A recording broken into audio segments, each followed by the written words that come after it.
Mike Lindsley back with you in ML Sports Take, brought to you by Stanley Law Offices, Camillus Golf Club, and Burn Dairy.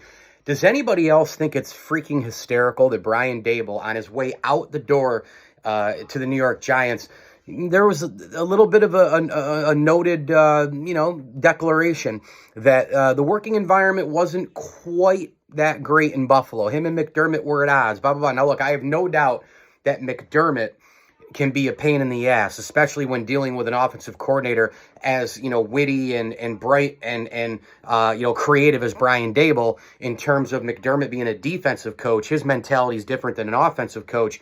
A clear example of that is earlier in the year when the Bills didn't have the personnel to run the football. Devin Singletary wasn't Devin Singletary yet. They didn't have downfield blockers. The O-line was a mess. Corona injuries, different positions, you name it. And McDermott tried to force the run, and it wasn't there. It wasn't in their DNA. And then they had a balanced attack when those things were fixed, of course. But having said all of that, the Bills are credited around the NFL. Many media people, pundits of the sport, etc. Bills have one of the best cultures, right? One of the most overused words in sports today, especially in the NFL.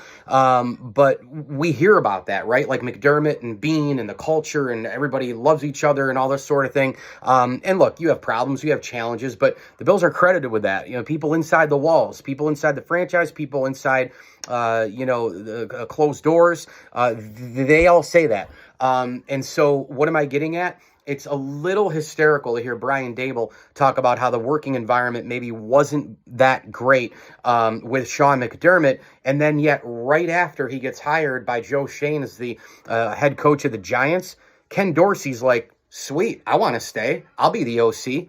Like, does anybody else find that hysterical that Brian Daboll went to the Giants, talked a little bit of smack, whether it was himself or through sources, and then all of a sudden Ken Dorsey was offered the OC position, which rightly so. Again, a couple of questions about him never being a play caller before. We'll have to see what he can bring to the table there, but certainly qualified to get into a position, one step higher on the ladder.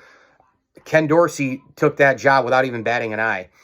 So I just find it kind of interesting how that whole thing played out. Mike Lindsley with you here. It's an ML Sports Take brought to you by Bowers & Company, CPAs, Burn Dairy, and our great friends over at Ken's Auto Detailing. Hit me on Twitter at Mike L Sports. Please like this video. Please subscribe to my channel. Really appreciate it. Helps spread the word. As I always tell you, enjoy the games.